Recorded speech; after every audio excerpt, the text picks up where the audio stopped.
don't know what Hot Rod Drag Week is, it's 4 different tracks in 5 days. You combine your best ET from each day. So you start on a Monday, you drive about 1,000 miles of courses from track to track. Your ideal best situation is you run it once, you're happy with what you got, you turn it in, and you get on the road. So I felt very confident that we could just go in there with the same tune-up as what we just ran 710 at 182 and see how it goes. And it was a bad call. You know, here we are 20 minutes into this thing and this is a problem. And I thought, if this is setting the tone for how Drag Week is going to go, it's going to be a rough week. If you break something, you're done for the week. Whatever plan I had, it's completely gone. Now we have to start again. Best way to put it is that it's a torture test.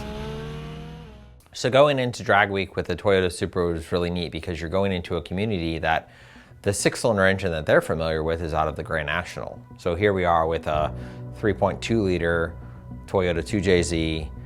It's a factory block, factory head. We've changed the internals on it. From the engine back, it's all parts that these guys are familiar with. It's common stuff that everyone uses for drag racing. But from the transmission forward, you know, it's a much different platform.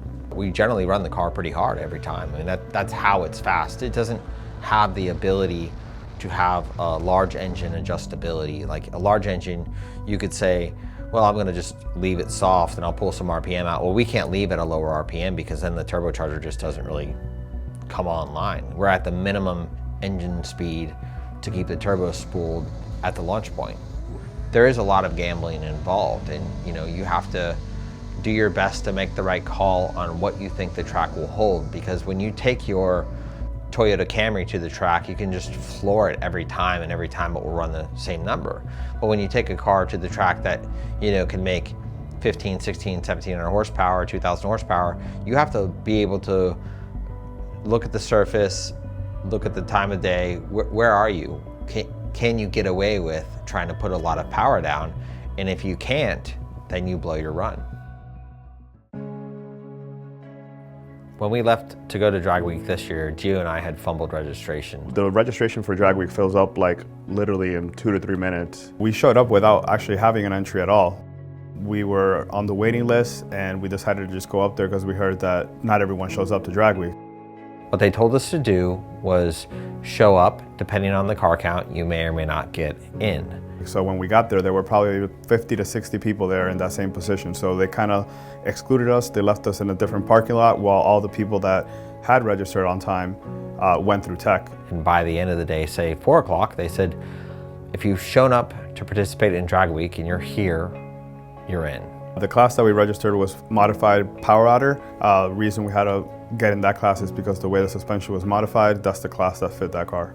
We looked at prior years at what the class had run, and I could tell that the class was like a mid 7-second class. But every year is different. You know, this could be the year. The rules allow for faster cars, so it could, you know, we could have been one of the slower cars.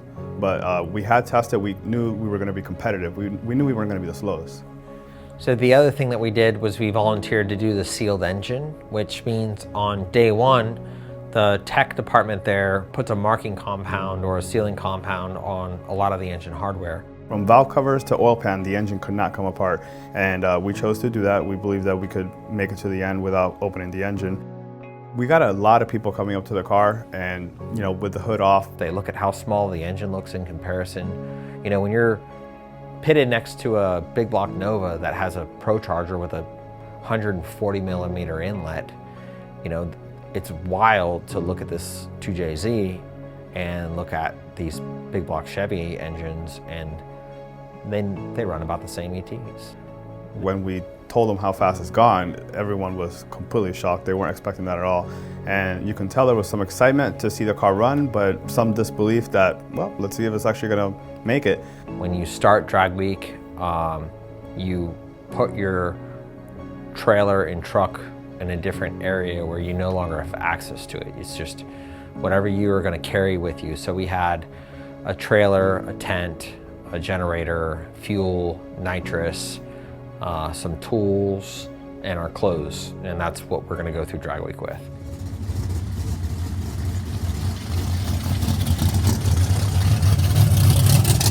Going into Drag Week, I understood that one of the main things that you face that is an immovable obstacle is time.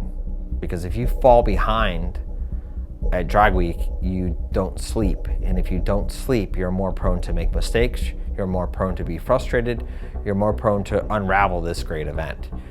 Going into day one, I felt fairly confident that we were going to make it through the week without any huge problems. I raced the car quite a bit, and just the week before drag week, we had raced it. We encountered a couple issues, but by the end of the day, had run a 7:10. So I felt that we would try to replicate our 7:10 pass that we just done in Orlando, and if that didn't work out, we'd back down from there. When we made our first run on day one of drag week, I had wanted to run the car colder than we normally run it. During the burnout, my first burnout, there was some issue where the car was too cold. It was hitting some limiters that we didn't think about, and the car wouldn't do a burnout. Cars are running, here we go. You're gonna wanna tune in your live feed. Supposedly this 6-cylinder Supra is gonna put down a 7 somewhere. It's run 7.0 before. The coolest thing to me about this, if it runs that fast, no big wing hanging off it, no crazy body work, no weird looking nose, no air dam. Put a headlight bucket in that thing and you're looking at effectively a very stock bodied Supra. Doing that, I made another mistake by hitting a oil pressure temperature limiter.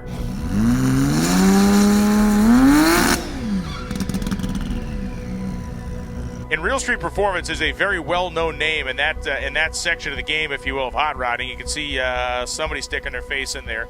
The car is running in the E category, which is modified power adder, deep end of the pool. I'm frustrated because now I've stirred him up. So when that happens, that kind of throws me off.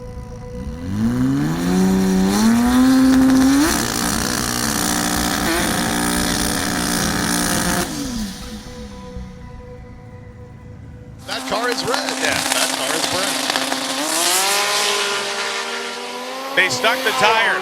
121 short time.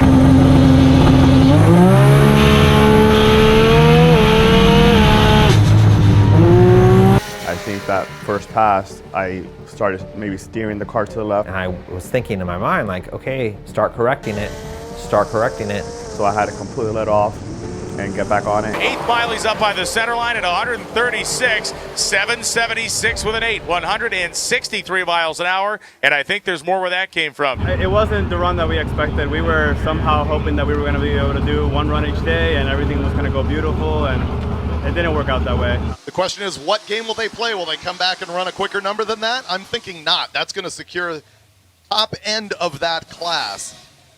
I was ready to make another one, but I knew it wasn't going to be better because the track had gone away. Well, we didn't have the opportunity because the track got rained out. You know, the car was ready. We were ready to go into the lanes. We just never had a chance to make a second pass. This is what I'm talking about when you're up against time at drag week. Here you are, you make one run. You have to go turn your time slip in and get your map and go to the second track. That was kind of our first moment of the week. This is something that we haven't seen in our lifetime here. And it's going to be a devastating storm. You must evacuate. Don't play games with it. Don't bet your life on riding out a monster.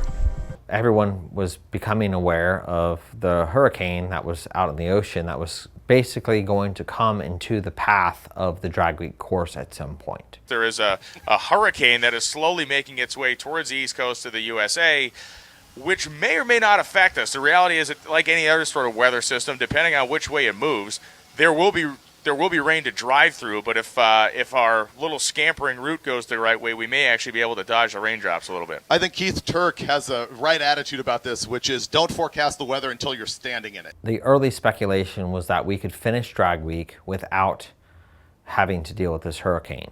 Like this is going to be a storm that's going to be a very large one, far larger than we've seen in perhaps decades. What we didn't know at that point was how much the evacuations would change hotel availability and some fuel availability. Tonight, the rush is on to get out. From the Carolinas to Virginia, more than 1 million people are desperately trying to outrun Hurricane Florence. How terrifying is this storm? Yeah, it's something that I've been dreading since I moved here. In South Carolina, authorities closed this highway in one direction. All lanes now leading west, away from the massive storm that's ominously churning in the Atlantic. What about this hurricane? What hurricane? The hurricane, or the hurricane behind the hurricane, or the hurricane behind the hurricane behind the hurricane? Which one are you talking about? We left Atlanta Dragway and we're gonna go to Darlington. And we had the whole thing packed up and we're ready to go. I had driven the car already on the street, so I wasn't expecting to have issues, but we did, and we had issues literally 20 minutes, from leaving the track. Well, still there. Tell me, the alternator's not alternating. And all of a sudden, the alternator's not charging. You can't ignore the alternator's not charging. You'll just drive until the battery's dead, and then you're really gonna be stuck. So we pulled over on an off-ramp and just look at the obvious, see if there's anything that can be fixed, if something's come loose or something's,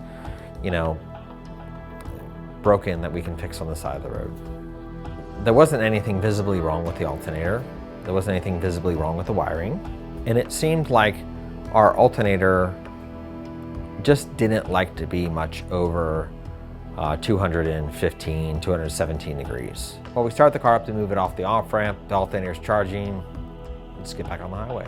Even once we got the car under control, we have to go towards the next checkpoint, and just looking at the checkpoint, I can see it was gonna be a crazy week. That first night, we probably made it at 11:30 or 12 o'clock when we finally got to the hotel. We picked up some Wendy's along the way and just had to get to sleep.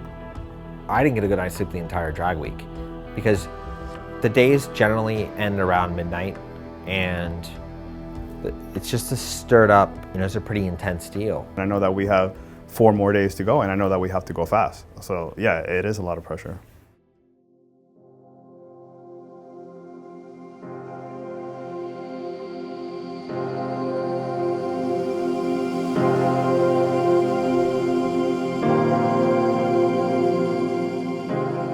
Next morning, we were already awake by probably 6:30, which we realized was too late. And we got to the track, I think, probably an hour later than we should have. And I think you and I both became aware that the early start is the only way you're gonna get this done. And you wanna be one of the first people in line, and we weren't.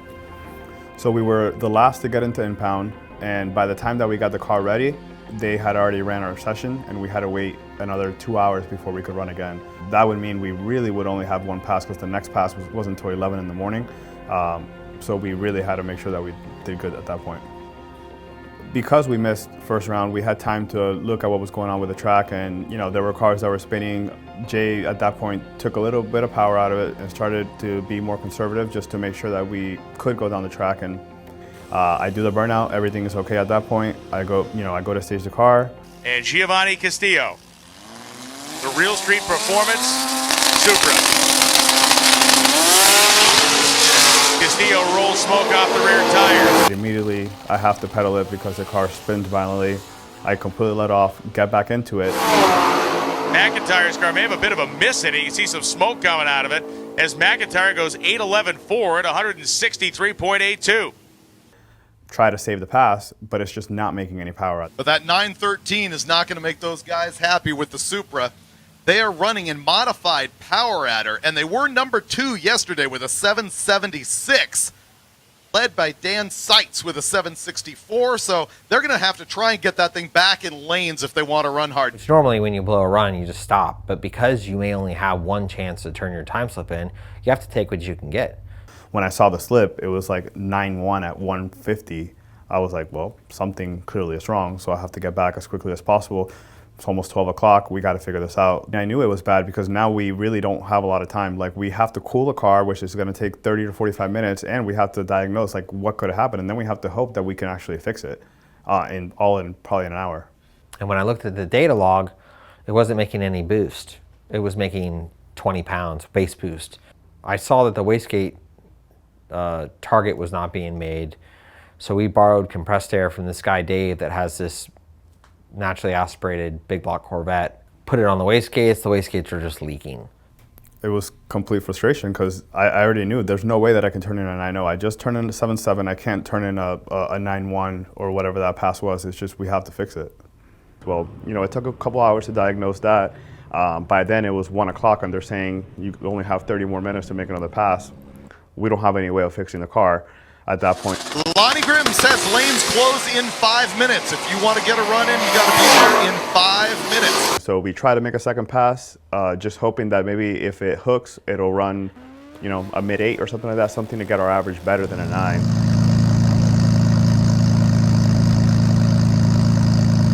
Trying to better his number from earlier. This is a 7-second car in the left-hand lane.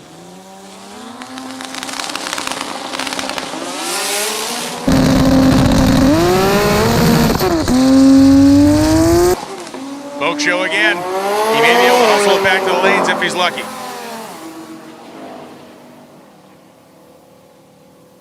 .908.2, 156 as Mike Ryken goes 10.24.6, 133. It spun almost as bad as it did the first pass, and it cut, you know, a 1.4 60 foot, and it went a 9.0 at 156. And that's the pass that we had to turn in. One bad day on this event to wreck your whole week if you have potential to win your category. One bad day torpedoes the whole effort.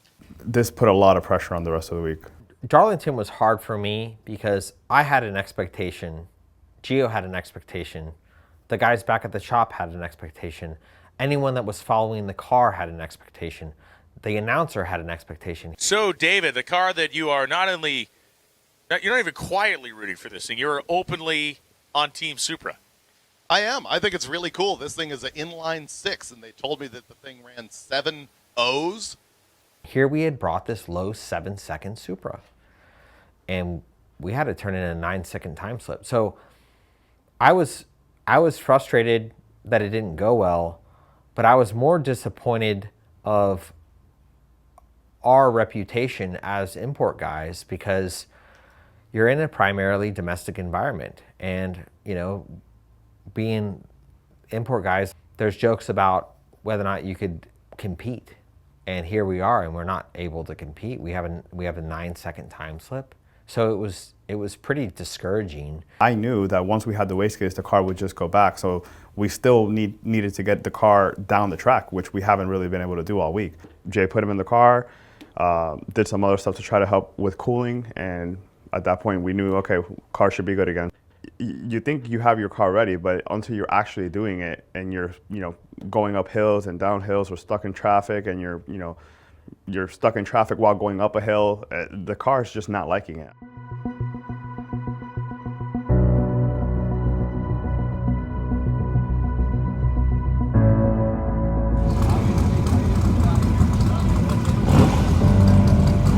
We got up early, we had some breakfast, we got to the track early, we prepped the car early, we're ready to run.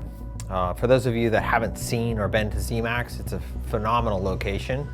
It's probably the best or biggest facility in the States as far as drag strips. I mean, there's 4 drag strips all lined up right there. This was my first time at ZMAX, and I had seen the track. I mean, everyone knows the track because it's the track that has 4 lanes. So I was excited to be there. I was hoping that they were going to run 4 lanes, but that wasn't the case. But the track is still absolutely amazing. Like, the facility has got to be one of the nicest in the country. I think by day 3, I was still hoping to hit a home run. I think I still wanted to run a big number. I did think it was possible at that point, but we wanted to make sure that the car just went down the track. So I was a little bit leery about what we were going to be able to put down, and I was nervous that we could spin the tires again and just really start to get discouraged. So round 1, when we get to Charlotte, he turned the car down some, and we were hoping to make a hit. There was enough track there. It seemed like there was enough track there, but right before we did the pass, the guy in front of me had to pedal it really bad, and I think at that point Jay second-guessed himself with how much power he put in the car. Before Gio turned the first bulb on, I opened the door. So it may feel super unnatural, but I want you to launch the car and then come out of the gas and work your foot to the floor. I'm sorry, but the track is not that good, okay? He gave me enough warning that I was able to pedal it, anticipate it happening, and it worked out perfectly. Gio Castillo has not had a problem with horsepower. It's been applying the horsepower, and this is looking more promising than any of the runs he made yesterday.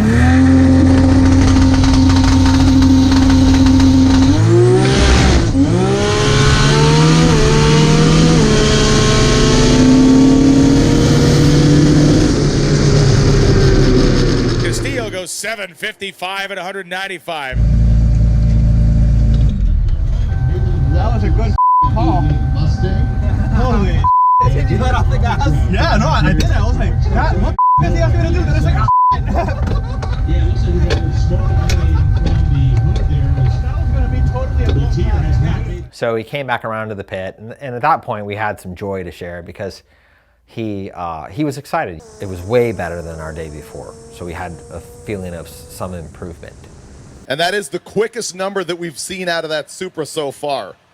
195 miles an hour, running 750s.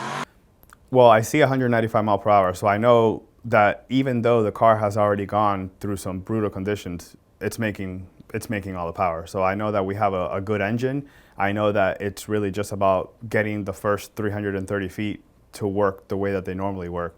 So I want to make another pass. However, you know, Jay quickly reminds me that getting on the road and getting to the next track is extremely important, because if not, we're going to get home at, get to the next hotel at 3 or 4 in the morning.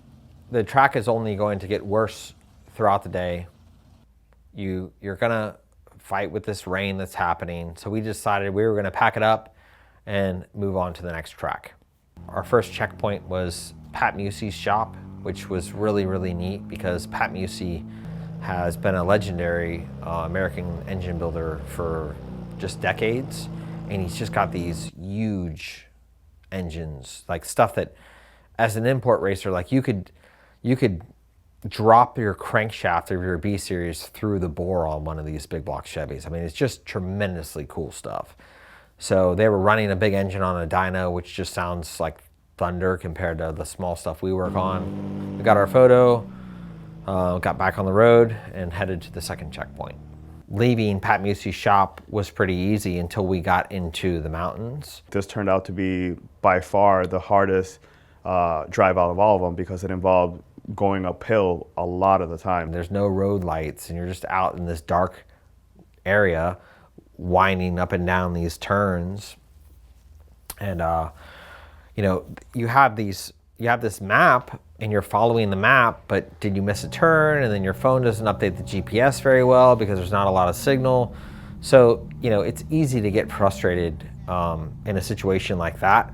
Gio and I took a left, and what we didn't realize is that was going to be the start of the difficult part of this drive, the real difficult part of this drive, because we had to drive, up and over this mountain. And that's when we really started pouring heat into the transmission. We drove another 15 or 20 minutes or so and got to what we believed to be the top of the mountain. Because in our minds, we are going to drive up this mountain, and once we get to the top of the mountain, then we can just drive down the mountain and it's going to get easier. And that was wrong. We were worried that we're going to kill this car, but we didn't really let it ruin our day.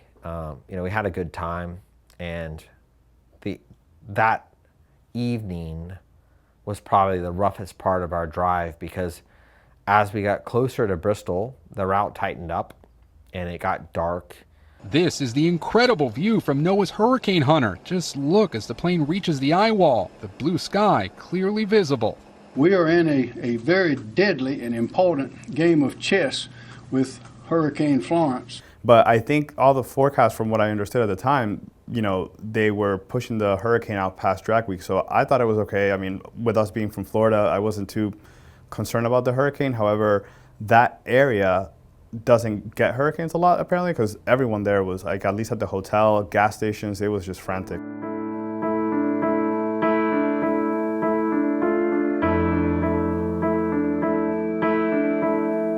Because of the location of the track on the map, you're not very far away, but when we woke up in the morning, we had to do this roundabout route because they had closed one entrance of the track for hurricane evacuation. So we had to drive around basically the mountain to get to the other side of the track to be able to come into the drag strip. It's a beautiful facility. They basically cut a mountain and stuck a drag strip in the side of this mountain. Not very good for DA, but it's cool to look at. But the surface was pretty rough. The surface was the worst surface that we would face the week. And they had just scraped the track to do some no prep stuff. and it looked like they'd been doing some no prep stuff there. At that point, our goal was to end up with a 7-second average, but still was going to take us running better than we had run all week to get it done. So at least for me personally, I was hoping that we didn't end, well, first of all, that we could make it, because we're facing issues every single day. So at that point, making it wasn't even guaranteed, but making it with a 7-second average and a sealed engine, I think at that point, that became our focus, and we kind of forgot about first place. We were concerned because nobody was going really fast. Nobody was running any personal bests. They were all just trying to make it. But Dan Seitz goes 8:29.2 at 186. That's a 760 car. It wouldn't be a crime if we did the same thing we did yesterday. The orange Mustang just went 829. He knocked the tires off of it, okay? The car that had gone down every track without an issue was running mid-8s and having to pedal it. So we knew we were going to encounter the same issue that we've encountered all week. Jay did everything he could as far as turning the car down. I didn't have a lot of confidence in it, and I just slowed the boost controller down over the course of 2 seconds, turned the nitrous off, and hoped that we would go down the track. 2JZ engine, so dual overhead cam, inline 6 style engine here for Giovanni Castillo, the same style of engine that this car was delivered with from the factory. I think these things were rated at like 290 horsepower from the factory, which was way low.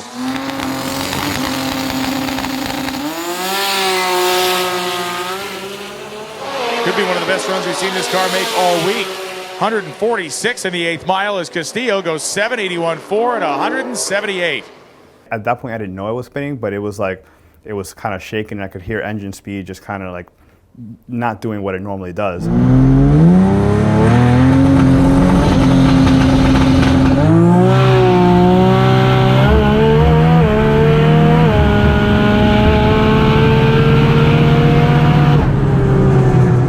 I tell Jay, like, hey man, it's only 9:30 in the morning.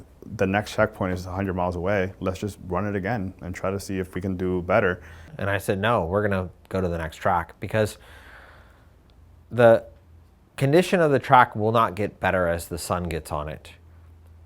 So we've already made the softest run we can make. And I said, hey man, we don't know what the drive is gonna be back down to Atlanta. We don't know what we're gonna face. We've got this hurricane thing that's changed the hotel scheduling. So let's just get on the road and see how it goes. That turned out to be the right call, because we didn't make it to the next checkpoint until probably 4 o'clock when we left the track by 10:30 in the morning. And I think by that point, Gio understood that if you're not on the road early in the morning, you're making for some long days. Because when I did this in 2016, there was one night that we really didn't even sleep. We had to drive through the night to get to the track the next morning. So at this point, it's kind of a survival mode more than anything. You're just trying to finish drag week. Monday, you thought you'd go win drag week. Thursday, you're trying to finish drag week. So that was it. He didn't put up a fight, and we got on the road to drive down to Atlanta. The day 4 drive was by far the worst out of all the days. It was a day that you were going to have to go uphill for a long time. It was probably 150 miles of going uphill, like just the car was totally not happy about it. And then it's the middle of the day, it's extremely hot. It had been raining all week, but it didn't want to rain that day. I mean, at that point, we wanted the rain, because when the rain came, the car ran cooler. So probably 30 minutes away from the track, we're already having to stop, get on the side of the road and cool the transmission down. So we make it to the top of the hill finally. This is after stopping 3 or 4 times to cool the transmission. We get up there, and there are probably 4 or 5 other cars that join us, just having kind of the same issues, all heat related. Everyone was pretty much having a heat related issue just due to trying to get up that mountain. Once we got up there, we decided at that point that the only way we're going to make it is by taking off the hood. We didn't have a choice. Very long, steep grades that the transmission was not going to live through this without getting some heat out of it.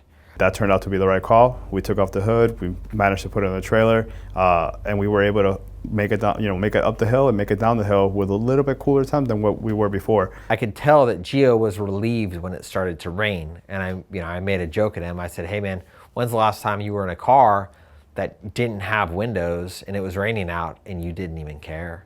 And he was like, yeah. We did make it back a lot later than we thought, but leaving the track at that time was the right call because we were able to get to a hotel at a reasonable time, get some dinner, and get ready for the next day. Pulling into the track 5 days later, totally different feeling. When you pulled into the track on Sunday, you're enthusiastic, you're ready, you're pointing at things you haven't seen in a while, you know, you're all excited, and you pull back into the track, the same track, and you just feel relieved because now you're getting to the point where you've got this big accomplishment. You know, you're gonna finish drag week. You know, it's a big deal. A lot of cars didn't finish drag week. I think we woke up that day at 5:45 in the morning and we were, you know, basically at the track as soon as they opened. We were one of the first ones there. So the Supra is currently second in its class in modified power adder. He's chasing Dan Seitz. His best run so far this week has been a 7:55. In order to win the whole thing, the car would have to run a 6. And, you know, that has been the goal with our car the entire time. And we know that the car's making enough power to get there.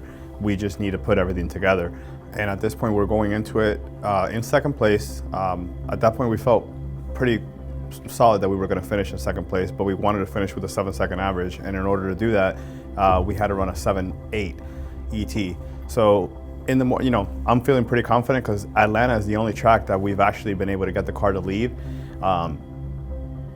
And if I can just repeat that first 330 feet, I knew that the car would go, you know, a 7.2 or 7.3. Once we looked at the surface, we got even more confident. We were like, all right, this is it. You know, we have a track that's gonna work. And I think Jay started feeling pretty confident. He asked me if we wanted to run a number because we knew that if we ran a big number, there was a chance that if somehow the car that was in number 1 had a bad day and we had this extremely killer day, that maybe we could win. And I said, okay, Gio, we'll try to hit it hard. If it takes it, we're gonna get a good number. If it doesn't take it, we're gonna slow the car down and get a run in that we can turn in.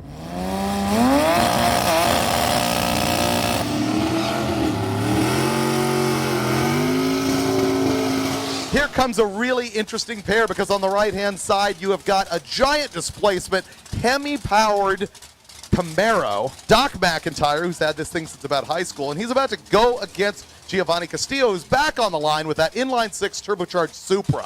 How different could two cars be? Right now, and he's going to secure that class win. The Supra gets out first, but clearly is having more and more issues.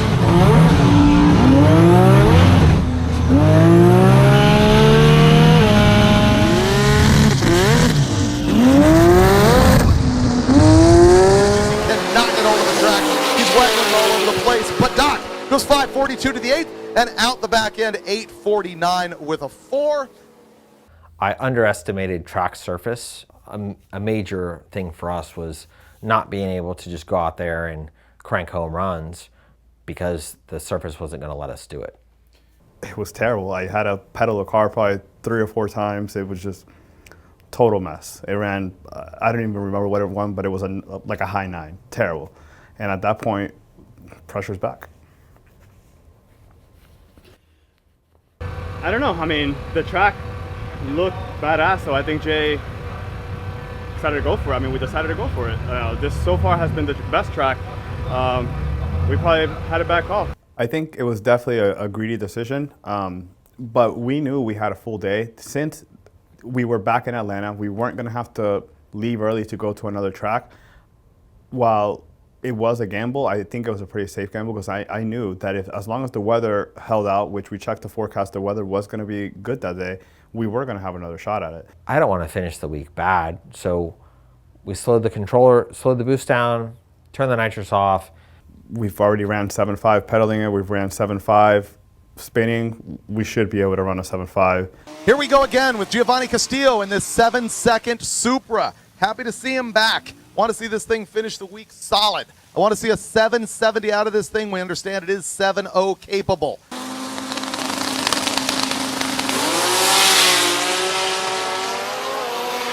Looks like the Supra's going to hold it together this time as he goes 488, 150 miles an hour to the 8th, 750 with a 4 at 182 miles an hour with the 6-cylinder.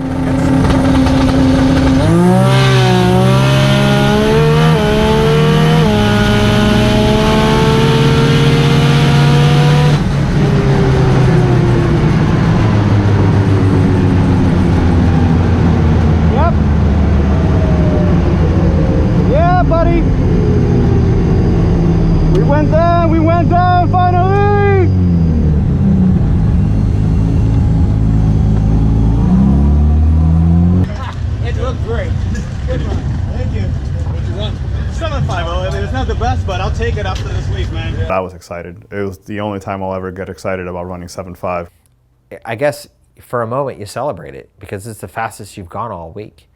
Jay asked me if we were done, and normally, again, you can't ask me that because my default answer is yes, turn it all the way up, let's do it, whatever. But the car had been through a lot. We were pretty satisfied, and I was ready. I was ready to just let this, let that go. And okay, we didn't do what we wanted to do, but we did something great.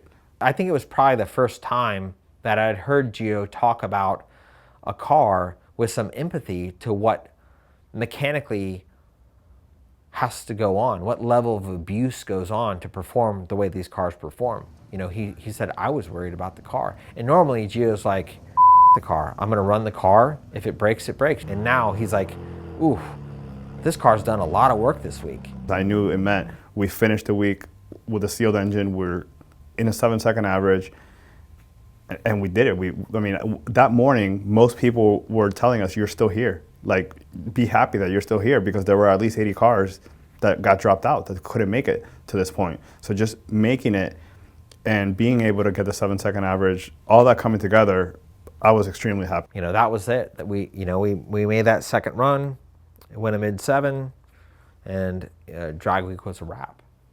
Go turn our time slip in, and start to unwind. Now, I think at that point it all came together, and I realized what drag week is about. It's winning is a part of it, but actually completing it, it's really the biggest thing. So even if you didn't win, just the fact that you made it there on Friday and you still had a car that was okay was a big deal. So I learned to appreciate it quite a bit more. So the car didn't do what it should have done. It didn't do what we've always done with it, but we made it, and that was a big deal. The award ceremony was at the very end of the day, and again, everyone there was just super excited and just happy for each other. Everyone there got huge claps. Just because every person that is there just understands how hard that week is. We ended up second in modified power adder with an average ET of 794. We ended up with the quickest 6-cylinder, and we ended up with the quickest sealed engine award, which to me was a big deal because every day a lot of the cars had the valve covers off. They were wrenching on it. We were probably one of the only ones that didn't have to do that. There were 2 cars that I guess went a little bit quicker than us, but by the end of the week they had to break to seal the engine. I think it's an extremely good experience from an aspect that everyone should go and enjoy their time with their friend.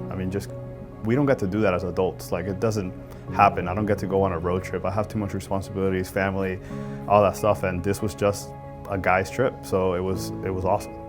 I would love to do this all year, but I can't. So I'll take once a year. It's to me it's a vacation. It was extremely stressful, but it's so rewarding by the end that even with everything that we went through, I want to do it every year. Knowing that we placed well, knowing that we had the sealed engine, knowing that we finished. We were able to go up against drag week and finish. It's a time that you're not going to forget in your life, and I was happy that he wanted to do it, and I was happy that he was able to do it, and I was happy that he enjoyed it. So, for me, watching him go get his award was really rewarding because Gio and I have worked together for a long time. And there was over the course of these years, we've become family. And it was neat to be able to be a part of giving him this really badass memory. It's not simple. It's not an easy event. You have to go out there and do it. It's not an event that you can just buy with your checkbook. For me to have an entire week to have nothing but cars and car people and racing and awesome roads and an awesome drive, yeah, I want to go do drag week as long as I'm able to do drag week. So drag week is time to be a kid again, for me at least. That's why I want to do drag week again, because it gives me time to experience nothing but drag week.